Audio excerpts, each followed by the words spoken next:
মওলা আমাকে ডাক দিছে সকাল বেলা, সালাতু খায়রুম মিনান নাওম, আসসালাতু খায়রুম মিনান নাওম। জোহরে মসজিদে ডাক দিছে মুয়াজ্জিন সাহেব, আল্লাহু আকবার, আল্লাহু আকবার, হাইয়া আলাস সালাহ, হাইয়া আলাল ফালাহ। আল্লাহ সবচেয়ে বড়, আল্লাহ সকলের বড়। হাইয়া আলাস সালাহ, ও বান্দা মসজিদে প্রবেশ করো, আসো তুমি কামিয়াবির দিকে, আসো তুমি কল্যাণের দিকে। ঠিক তদ্রুপভাবে আসরের নামাজের সময় মুয়াজ্জিন মসজিদ দিকে ডাকলো, মাগরিবের নামাজের সময় ডাকলো, ডাকের সাড়া দিলাম না। এশার নামাজের সময় ডাকলো, সে ডাকের সাড়া দিলাম না। মওলার হুকুম যখন মানলাম না, আল্লাহ সুবহানাহু ওয়া তাআলা মালাকুল মউত আজরাইল সালামকে বলবে, আজরাইল এখনো তার জান তুমি বের করিও না। এই নাফরমান বেনামাজিকে, আমার হুকুম না মাননেওয়ালাকে একটু জাহান্নামরা তার চোখের সামনে দৃশ্য ধরে তুলো। ঠিক তদ্রুপভাবে জান্নাতও তার সামনে ধরে তুলো। কিতাবের মধ্যে লেখেন, তখন আপনার আমার স্বপ্নে রূহ খাবে রূহ, অর্থাৎ ঘুমে দেখবেন, ঘুমে পড়িয়া আপনি সৌদি আরব চলে গেছেন, ইটালি চলে গেছেন, ঠিক না ঠিক? আপনি কিন্তু ঘরে শয়ন করছেন। ঠিক তদ্রুপভাবে আপনার আমার স্বপ্নেরও জান্নাত জাহান্নাম উভয়গুলা দেখতে পাইবে। জাহান্নামের দৃশ্যগুলা যখন দেখবে, বিশাল বড় বড় অজগর সাপ, জাহান্নামের আগুন ধাউ ধাউ করে জ্বলতাছে। তখন নাফরমান বেনামাজের রূহ, আল্লাহুম্মা সাল্লি আলা সাইয়্যিদিনা ওয়া নাবিয়িনা ওয়া শাফিইনা ওয়া হাবিবিনা ওয়া মাওলানা মুহাম্মদ সাল্লাল্লাহু আলাইহি ওয়া আলিহি ওয়া আসহাবিহি ওয়া বারাকা ওয়া সাল্লাম। মওলা পাকের কয়েক মর্তবা জিকির করি, দিলের গুনাহগুলোকে আমরা পরিষ্কার করি। লা ইলাহা ইল্লাল্লাহ, লা ইলাহা ইল্লাল্লাহ, লা ইলাহা ইল্লাল্লাহ, লা ইলাহা ইল্লাল্লাহ, লা ইলাহা ইল্লাল্লাহ, লা ইলাহা ইল্লাল্লাহ, লা ইলাহা ইল্লাল্লাহ, লা ইলাহা ইল্লাল্লাহ, লা ইলাহা ইল্লাল্লাহ, লা ইলাহা ইল্লাল্লাহ, লা ইলাহা ইল্লাল্লাহু মুহাম্মাদুর রাসূলুল্লাহ সাল্লাল্লাহু আলাইহি ওয়াসাল্লাম। ইল্লাল্লাহ ইল্লাল্লাহ ইল্লাল্লাহ ইল্লাল্লাহ ইল্লাল্লাহ ইল্লাল্লাহ ইল্লাল্লাহ ইল্লাল্লাহ ইল্লাল্লাহ ইল্লাল্লাহ ইল্লাল্লাহ ইল্লাল্লাহ, আল্লাহ আল্লাহ আল্লাহ আল্লাহ আল্লাহ আল্লাহ আল্লাহ আল্লাহ আল্লাহ আল্লাহ আল্লাহ জপনেওয়ালা একজন যদি বাকি থাকে, ইসরাফিলকে মানা করবেন সিংহার মধ্যে ফুকনা দিতে। আল্লাহ আল্লাহ আল্লাহ আল্লাহ আল্লাহ আল্লাহ আল্লাহ আল্লাহ আল্লাহ আল্লাহ আল্লাহুম্মা আমিন। মাফ করে দেন গো মওলা,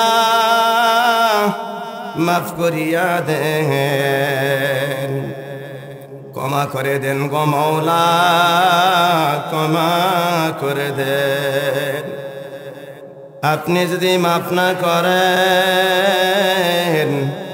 বান্দা বান্দির উপায় থাকবে না। দিন গেল মোর খাইতে লইতে,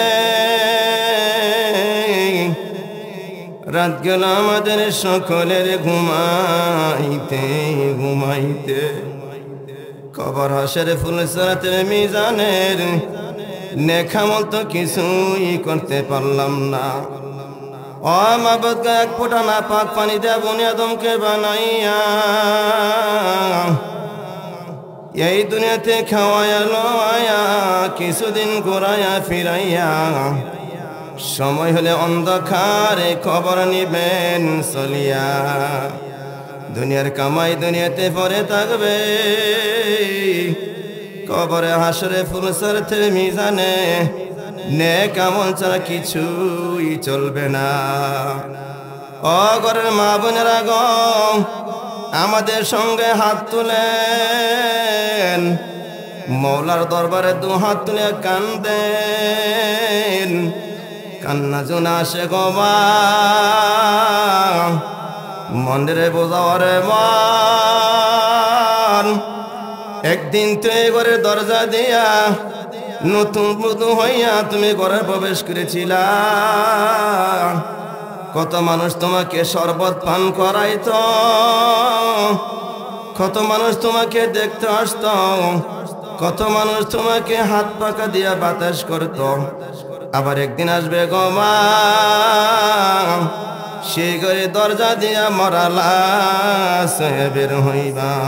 ছেলে কানবে আম্মু আম্মু করে, জবাব তো আর দিবাই না। মেয়ে কানবে আম্মু আম্মু করে, জবাব তো আর দিবাই না।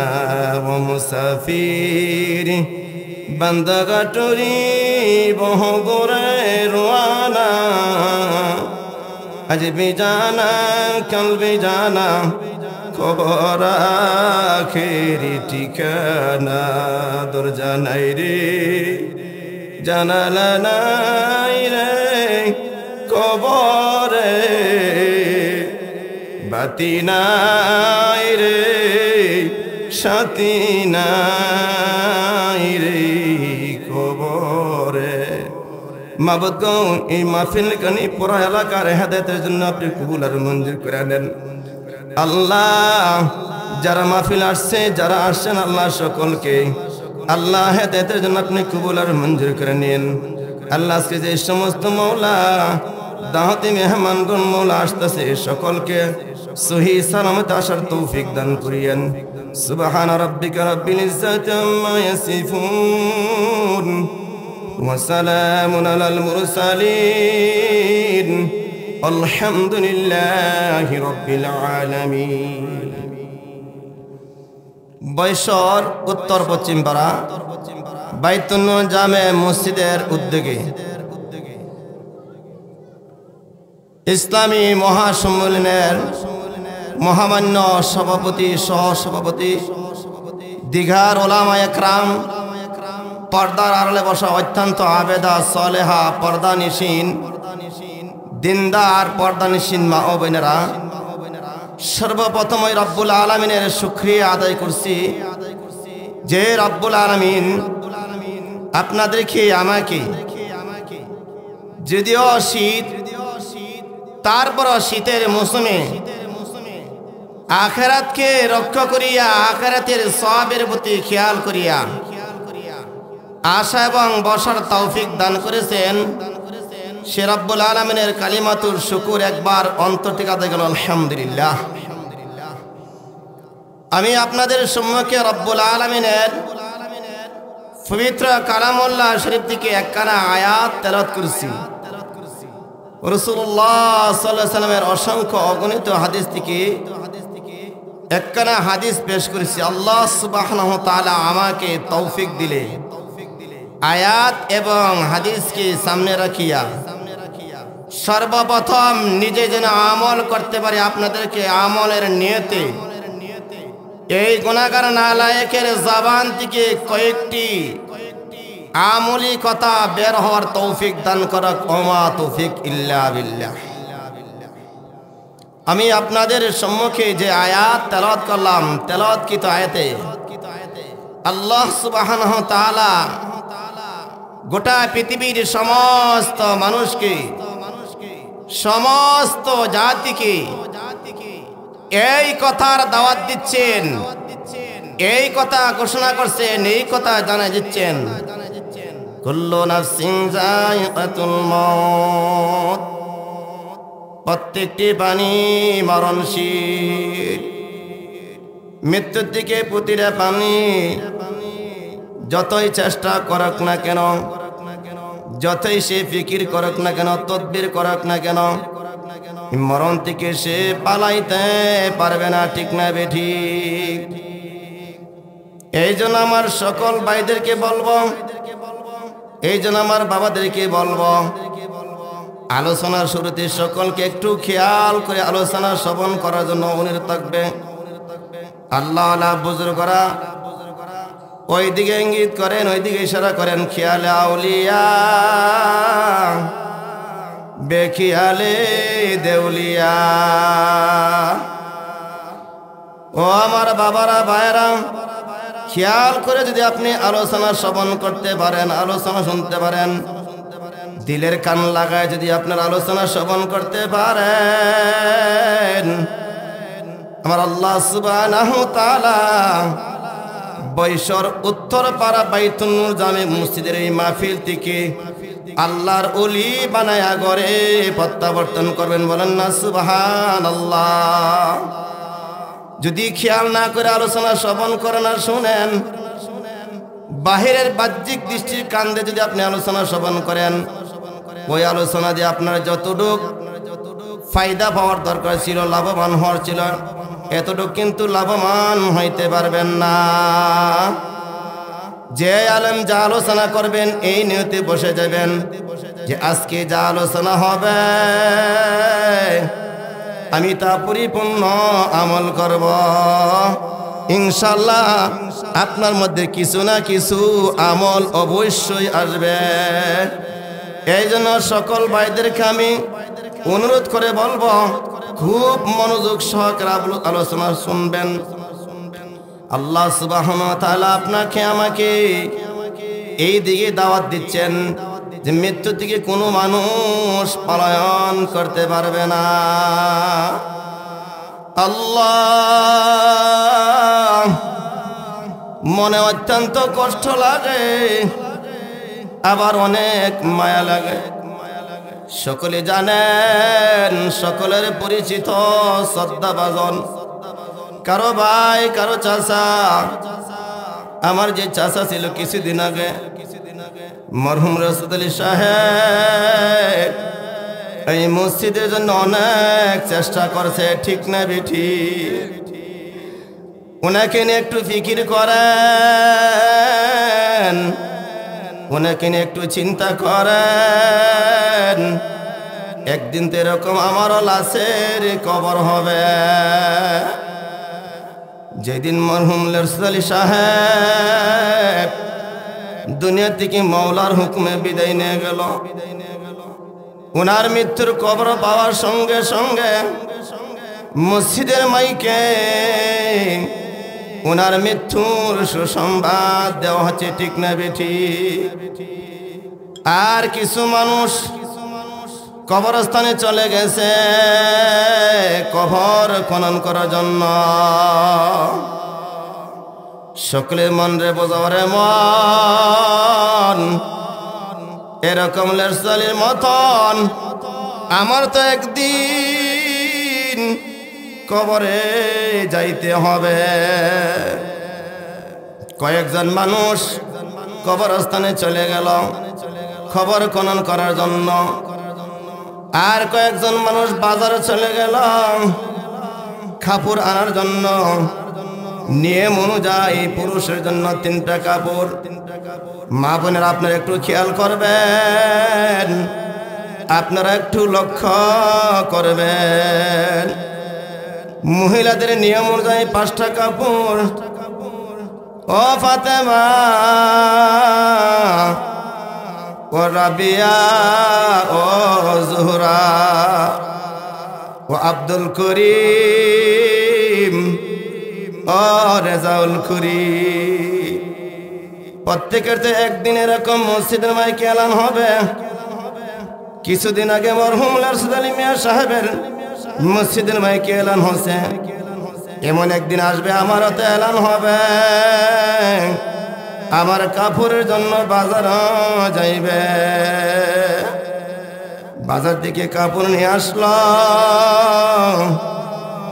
ওই দিক দিয়ে বাড়িতে কয়েকজন মানুষ মিলিয়া বড়ই পাতা দিয়া একটা বড় ডেকচির মধ্যে পানি গরম করতেছে। ঠিক না বেটি? পানি যখন গরম হয়ে গেল, যারা পানি গরম করলো তারা এলান করে দিল পানি গরম হয়ে গেল। এবার আমাদেরকে যদি একটু অনুমতি দেন, আব্দুল করিমের লাশ বের করতে চাই, রহিমা খাতুন ফাতেমার লাশ বের করতে চাই, একটু অনুমতি দিবেন নি? যখন পানি গরম হয়ে গেল, ঠিক মাইয়েতের পক্ষ থেকে তার গার্জেন কোনো অনুমতি দিয়ে দিল, লাশ বের করে নেন। লাশ যখন বের করে নিয়ে আসলো, মসজিদের চুকিতে কয়েকজন মানুষ মিলিয়া দোয়ানের জন্য এরকম লিটি হয়ে গেল, প্রস্তুতি নিয়ে নিল। আমি যদি নেককার হয়ে থাকি, আমার ওটা সুন্দর টিকে মালাকুল মত আজরাইল সালাম খুব সুন্দরভাবে বের করে নিয়ে গেল। আমার আল্লাহ রূহ বের হইতে গিয়ে আমার তেমন একটা কষ্ট হয় না। আমি যদি বদকার গুনাহগার ফাসিক ফুজ্জার হয়ে থাকি, আমার রূহ বের করতে গিয়া আমার কেমন কষ্ট হবে। কিতাবের মধ্যে লেখে আল্লাহ সুবহানাহু তাআলা বনি আদমকে তার 3.5 হাত দেহের মধ্যে 360টা জোড়া দিছেন। প্রত্যেকটা জোড়াই জোড়াই আপনার আমার রূহ পলায়ন করার চেষ্টা করবে। যতই চেষ্টা করা হবে, মালাকুল মত আজরাইলের দিকে রেহাই পাইবে না।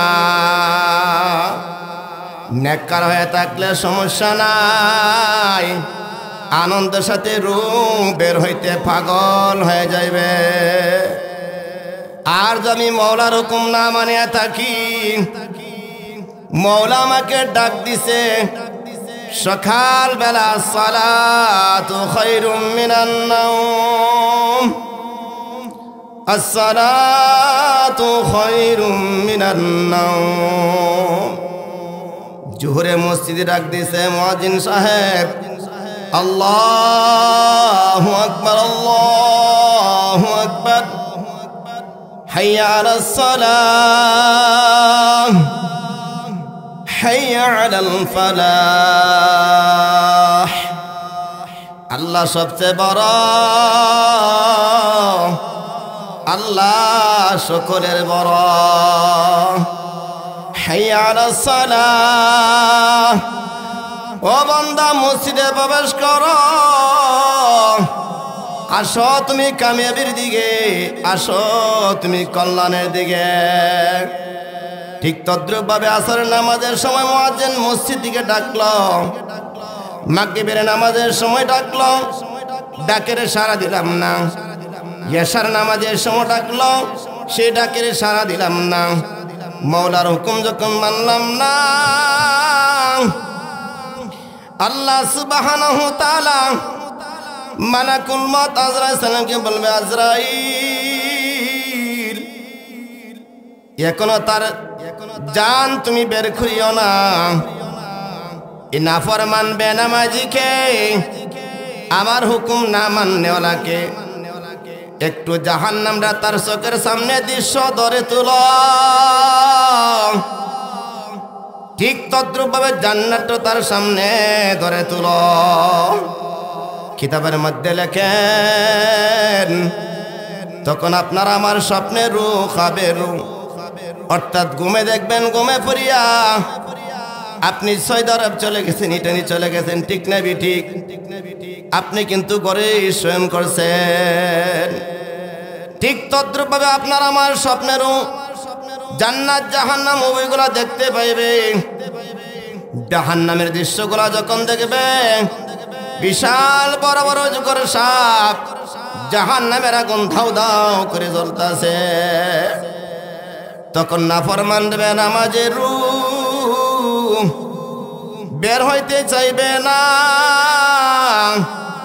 প্রত্যেকটি গিরায় গিরায়, প্রত্যেকটি জায়গায় জায়গায় এরকম ভাবে পলায়ন করার চেষ্টা করবে। মওলা তখন হুকুম করবে, আজরাইল আর দেরি করিও না, এই বেনামাজি বদমাশ এরকম ভাবে সুদখোর মদখোর ইত্যাদি ইত্যাদি গুনাতে লিপ্ত হনা ব্যক্তিকে আর দেরি করিও না, তার রূহটা বের করিয়া নিয়ে আস। কিতাবের মধ্যে লেখেন, মালাকুল মউত আজরাইল সালাম তার রূহটাকে যখন গপ করিয়া তাফা মারবে, তাফার ছুটে তার কলিজার রগগুলা টাস টাস করিয়া ছিঁড়া যাইবে। আল্লাহ আমাদের সকলকে মাফ করুন, আমিন।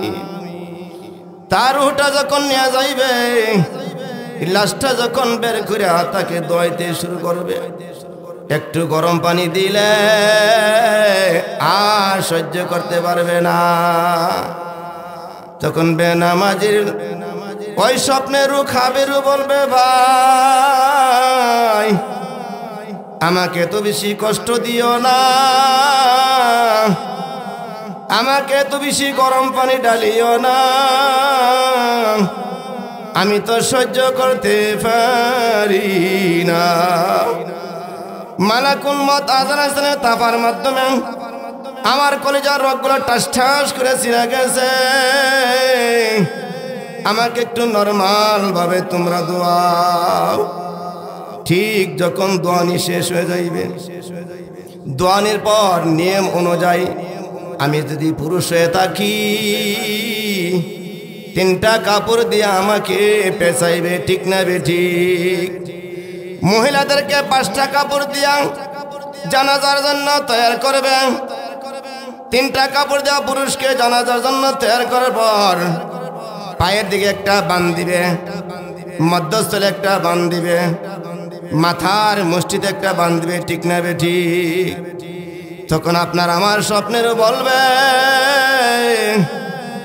কবিতার ভাষায় বলেন, পায়ের বান্দে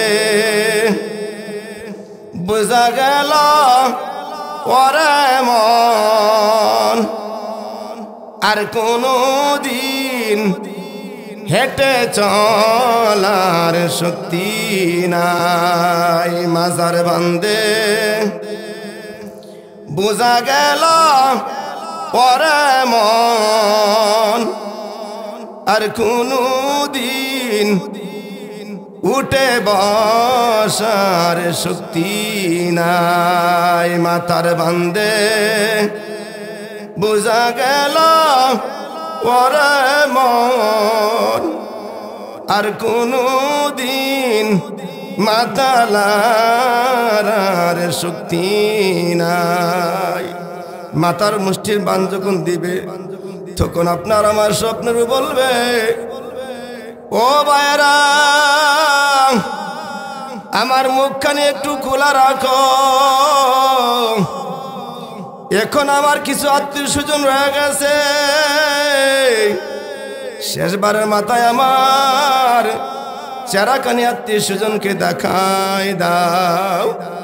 ঠিক নিয়ম অনুযায়ী 3টা বান্দিয়া মসজিদের কাঠের মধ্যে পালকিতে শোয়া কয়েকজন কাঁধে নিয়া ঈদগাহ মাঠে উপস্থিত হয়ে যাইবে। ঈদগাহ মাঠে যখন উপস্থিত হয়ে যাইবে, পশ্চিম দিকে লাশটা রাখিয়া ইমাম সাহেব লাশের একদম পিছনে দাঁড়াইবে, লাশটা তার সামনে লাগবে। তখন আপনার আমার স্বপ্নের বলবে, ও ইমাম সাহেব, জীবনে দি কত নামাজ পড়লাম আপনাকে সামনে দিয়া, আজকে কেমন যেন আমাকে পিছনে এরকম সামনে রাখি আপনি পিছনে দাঁড়াইয়া নামাজ। ঠিক সমস্ত মানুষ যখন উপস্থিত হয়ে যাইবে, তখন ইমাম সাহেব এলান করে দিবে, বাইরা যাদের মোবাইল ফোন আছে মোবাইল ফোন বন্ধ করে নেন। আব্দুল করিমের লাশ যখন উপস্থিত হয়ে গেল, সকল আত্মীয় স্বজন এসে গেছে, আর দেরি করা যাবে না।